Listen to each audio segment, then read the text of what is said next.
Not surprised. I know you said Spencer Fury wasn't surprised either when you had him on, but I wanted Fury to win as the Brit, as a Fury fan. Yeah.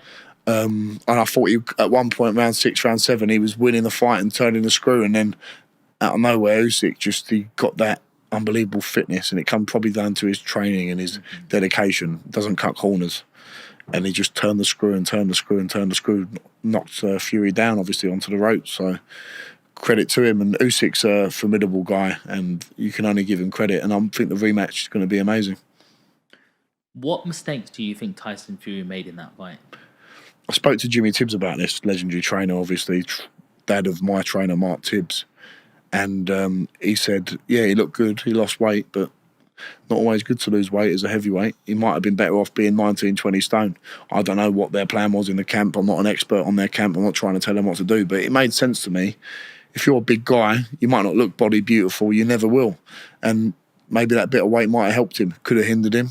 Could have made him a bit slower. But sometimes losing weight lowers your punch resistance. You haven't got as much energy. You might look a bit better, but it might just be a little bit of an aesthetic thing rather than an actual fitness thing, you know. Look at there's been some massive guys in the past. George Foreman, when he came back, was a big old unit. Larry Holmes hasn't always been the most ripped guy, you know. You don't have to be completely chiseled or thingy to. You have to be completely chiseled to be a great fighter. Some fighters are naturally like that, but being a bigger guy, sometimes you've got to use that weight, and maybe coming in a stone or two heavier wouldn't have been a bad thing. What does Tyson need to do differently apart from the weight this time? That uppercut he was throwing was really effective when he was throwing that. I thought that was good. Maybe a little bit less showboating, but that's why we love Tyson Fury, because he is like that. And if he won that fight, we would have been singing his praises, saying he showboated at the same time. But that can all make a difference. That's another 2-3%. Maybe would have helped some energy down the line. But he's the bigger man. He's got to use that as best he can and keep sticking that big jab in his face, whether it's a big hard jab or a sticky little annoying jab, you know. Use that, and then you can blind him with that, and we'll keep bringing that uppercut, because I thought them uppercuts were beautiful he was hitting him with. It was a shock when Usyk hit him straight on the face. But it just felt like something. I was gutted. Even he felt like that. I was like, my heart was going down. It's like watching the England match and they gone down. You know what I mean? That's how I felt. I can't believe how he stayed up, Fury. You've got to give him credit for that. And he saw it through, because a big man like that, getting caught like that, and the energy it takes to stay up, he's a fighting man. And we've got to remember he's had 3 fights with Wilder, and Wilder's a shell of what he used to be. And you've got to ask yourself, how much of them fights taken out of Tyson Fury and Deontay Wilder, especially the 3rd fight. That was an all-out war. And as a professional boxer, and especially a heavyweight, you can only have so many wars like that before it catches up with you, you know? Why? Wear and tear, big old unit. Human beings aren't designed to smash each other up like that, especially 20 stone guys, 16 stone, 17 stone plus.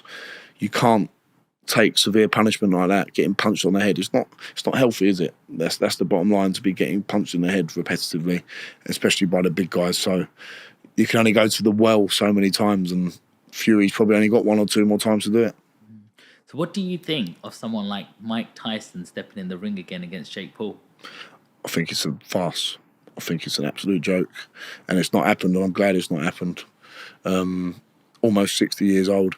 I used to like Jake Paul. I used to think, he's doing something quite good, trying to dedicate himself, but I've got no time for it. I think it's all quite rubbish now. What do you think of that whole scene of influencer boxing, misfits, all of that? It's not boxing, it's entertainment. Fair play to them. Make their money. That's fantastic, but I don't regard it as boxing. I regard it as sort of wrestling style entertainment. And yeah, it is entertaining. Sometimes you watch it and you think, that's a laugh, but it can never be taken seriously, ever. And that's the danger, though. Like young kids coming through now will look on my TikTok comments. They'll be like, "When you're fighting Jake Paul, you should fight Tommy Fury," and like they don't understand what we have to go through as professional boxers. I know Jake Paul trains really hard, KSI, and fair play to him for making loads and loads of money, and they're great businessmen. But I mean, come on, fighting a 60-year-old nearly Mike Tyson versus Jake Paul, I've got no time for that. How do you think that plays out? Because it is scheduled for November. I think, well, considering that Mike Tyson had to be taken off a plane, didn't he, for having heart problems, I don't think they should be sanctioned at all, ever. It's wrong. Who is your favourite boxer of all time? I've got a few. Lennox Lewis being one of them. Yeah. Unbelievable. Rocky Marciano. Yeah. Old classic guy. The modern guys, Joshua, Fury, love them two the most. There's no Tyson in there? Mike Tyson? Oh, Mike Tyson, unbelievable. But in terms of my favourites, probably Lennox Lewis, someone like that, Vitaly Klitschko. But Mike Tyson in his prime, watching him 18, 19, 20 years old, smashing people up who were like 10 years older than him, getting a world title at 20 years old, unbelievable. Johnny, a big name has just been dropped. Yeah, everyone's talking about Chisora and you. Yeah. You know, everyone's just like putting you straight into that Another mix legend. now. He's like, you know, War Chisora, they call him, don't him? He's like a real veteran. Couldn't believe he beat Joyce. Couldn't believe that. Yeah, I thought Joyce would be able to deal with him, but Chisora just keeps coming back. He's had 2 wins on the... Is it 2 wins on the bounce now? Who did he fight before?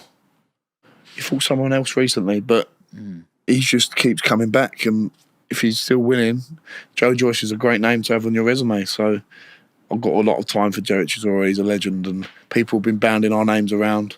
Eddie being the main man who's been doing that, and I feel a bit disrespectful to thinking like I'm calling for that fight. So I'm not calling for it, but if Derek Chisora came and said, let's have a fight at the O2, let's set it out, I want to do it, I wouldn't say no. It would be an honour to share the ring with Derek Chisora, and I think I'd have a good chance in. I'm not saying I'd win it, but I'll give a good account of myself, you know? Yeah. How much of a task is it for Chisora being a 40-year-old? That's the problem. Maybe if it was 3-4 years ago, I'd feel slightly differently. But age waits for time waits for no man, and he's been in some grueling fights, and I think Del Boy's a great character, and I think he's a unbelievable guy, unbelievable for British boxing. He'll go down and be remembered by a lot of people, and time waits for no man. How important is timing in terms of when you're facing your next opponent?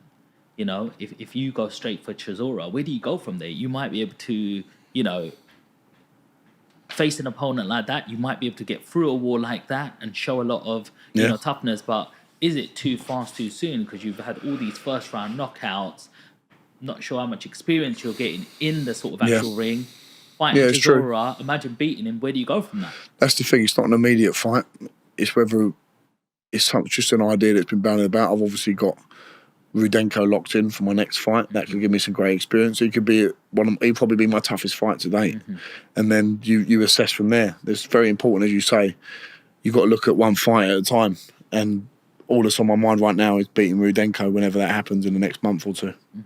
How does it feel like when you're training for a fight? You've got your trainer there, you've got a manager there, you've got a whole team around you.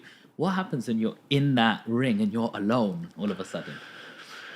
That's it. That's the name of the game, isn't it? Like, it doesn't matter how... This is the thing with boxing. It's quite unique in a way. You don't have 10 other football players on the pitch. You don't have 14 other rugby players.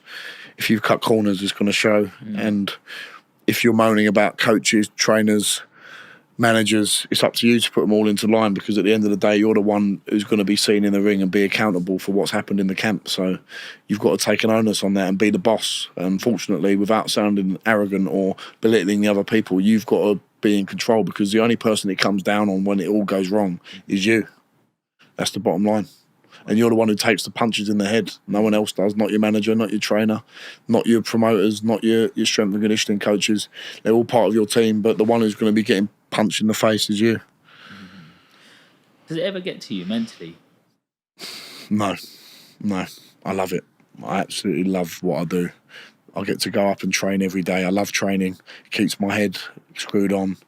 If I couldn't train, I think I don't know what I'd do. It keeps me sane, for like it does for a lot of people. So yeah, I absolutely love the ability that I've got to go and train and do something I love every day. Before you're ready to challenge for a major title, what milestone do you feel that you need to hit?